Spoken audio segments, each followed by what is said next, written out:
How you doing, everybody? Brian Senior Political Truths 832. I just wanted to give a little bit of word of encouragement. In California, we got the Gavin Newsom recall, and everybody is kind of freaked out about this whole Larry Elder thing. Okay, so I've said this before. I'm going to say it again real quick. I don't want to throw cold water on everybody here, but the reality of the situation is California has a supermajority in the state assembly and state senate. Whoever it is who was going to be or will eventually be the new governor to take over the last 12 months of Gavin's term is going to be a lame duck. They're not going to be able to push a conservative agenda on any real high scale, high level to get anything done. So just understand that. This is symbolic. This is us, we the people, standing up to tyranny and throwing the bum out. And that is a huge, huge thing. It's bigger than any candidate. It's bigger than Gavin. It's bigger than Larry Elder. It's bigger than anybody that's involved in this. This is a shot across the bow to tyrannical government figures all across the country. This is hopefully going to be the first of many, many recalls. This is a beacon of hope to the people of this country who feel like they don't have a voice anymore, that they're being ignored by their government. That's what this is about. A yes vote is really all that matters. Like I said, the Democrats have a supermajority. They have a veto-proof supermajority. They can override a veto by the governor. So just understand, this is not as big of a deal. This is a victory for us. For them to fight back against Larry Elder to keep him off the ballot is actually a sign of victory, a sign of weakness on the part of the Democrats. They are running scared. We are in California. They are to have us, they want us to believe that they are this insurmountable mountain that we could never overcome as conservatives in California. But their actions speak differently. They are scared to death of us. They know, they see the groundswell of support for conservatism in California, and they are scared to death that they are going to lose their death grip, their chokehold that they have on the representation here in California. Listen, Larry Elder can and probably will run in 2022. This election, this term is going to be a 12-month term. Lame duck. They already passed a budget. There's no battle to be had for a conservative budget. They've passed all kinds of legislation in the first 3 years of Gavin Newsom's term. There's only going to be 12 months left. All the major stuff has already been done. They're just going to stonewall, and nothing is going to get done, no matter who gets in the governor's mansion. All right? We could put George Washington himself as governor of California, and he will not be able to push an agenda because, well, he could take the Gavin Newsom and the Democrat approach and just throw the Constitution out the window and just put all kinds of unconstitutional authority and do whatever they want to do against the will of the American people and the people of California. They could do that, but that's not who we are. That's not what we want from a governor who's taking Gavin's place. We don't want to become the very thing that we oppose, tyrants imposing our will, going outside of the system of government that has been established for our protection. So just want to spread a little ray of hope.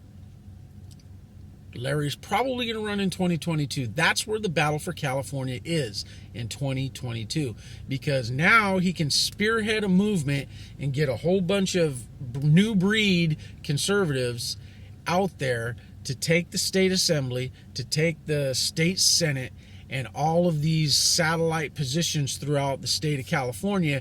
We can have a bunch of them get elected in 2022 with this groundswell of conservatism, and we can actually make a difference in 2022. This election, not really going to make a difference politically, but we can build some momentum. Now, one thing I'm seeing, especially this morning, by the way, I got to work early today, so I thought I'd take some time to express a few thoughts here. So,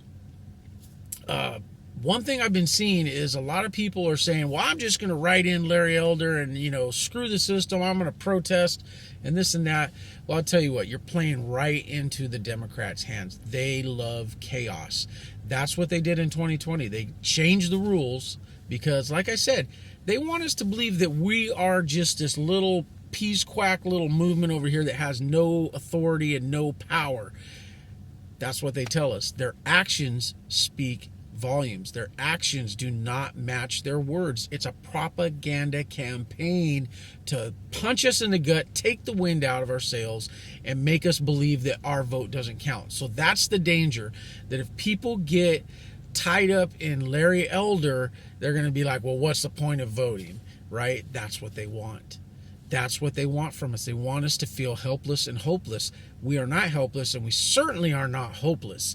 So I see a lot of people saying we're going to write in Larry Elder. Okay, I'm not a lawyer. I don't know exactly what that would do. I don't think the Democrats, if Larry Elder wins as a write-in candidate, gets more votes, I don't think they're going to honor that. I think that's going to just send this whole controversy and this chaos that they are trying to develop. They want chaos. I think that's going to tie it up in the court system. That might, like I said, I'm not a lawyer. I don't know how this works exactly, but that creates a possibility that Gavin could actually finish out his term while this is tied up in the court systems. We don't want that. We don't want that chaos. We want whoever is legitimately on the ballot, and I'm not saying that Larry Elder shouldn't be legitimately on there. I know the Democrats change the rules in the middle of the game. They keep moving the goalposts. Why? Because they're this all-powerful party that has no opposition? No, they're scared to death of us. That's why they keep moving the goalposts. They know we have power. They're afraid they're going to lose the chokehold. I just said that. So we have to stay focused. First of all, the yes vote. Get your friends, get your neighbors, get your coworkers to understand there's a lot of misinformation out there. There's a lot of people that don't understand the process. Educate your friends, family, neighbors, coworkers. A yes vote. Yes, yes, yes. That's all that matters. Whoever takes his place, Gavin's place, is just a minor thing. 2022 is the big thing. Larry can run in 2022. If we do this write-in thing that everybody's talking about protesting as writing a write-in ballot, that could possibly work in the Democrats' favor. We don't want that. We need to start thinking long-term strategy. We need to look at the big picture. We can't get... The Democrats are the emotional group of people. Let's not be that emotional group of people. Let's use our heads. Let's think about this. Let's look at the big plan. Let's organize. Let's use this groundswell momentum to carry a heavy punch into 2022. That's what we need to focus on. Don't get all butthurt because they screwed over Larry Elder. They're going to screw us over. They're just showing who they are. They don't want a successful black man to have a position of power. We know that. They are the racist. They are what they accuse us of. They're proving it. Larry Elder's not going to back down. He's going to point out this is a perfect platform. This might backfire in their faces again. This is a perfect platform for Larry to show America and California exactly who the Democrats are. They are not the party of equal rights. They want certain people to have certain rights and others not to have them. If you don't line up with the way they think, then you're going to be oppressed. And I'm not saying Larry Elder's oppressed, but they're doing a pretty good job of trying to oppress his opportunity to be a candidate. And let's not get caught up in this. Let's not let this take the wind out of our sails. Let's not lose focus. We have to stay focused. A yes vote, participation, friends, neighbors, family, coworkers, everybody needs to get involved. That's all I got to say on this. Probably, I don't know. I just felt inspired to do this.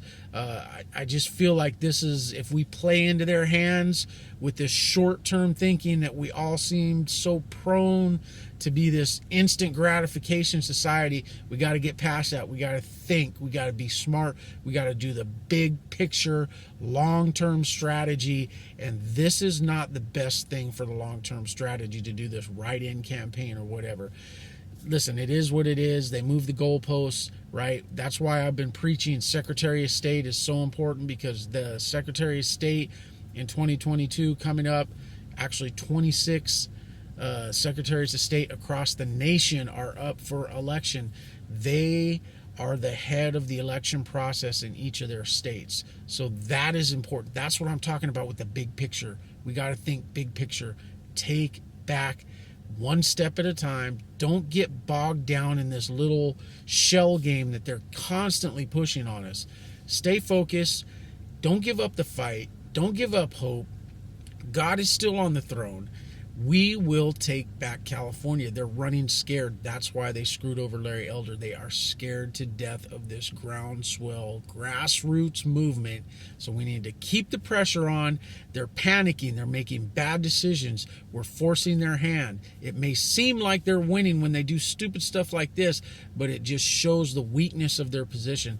Brian Sr., Political Truths, 832. I am out.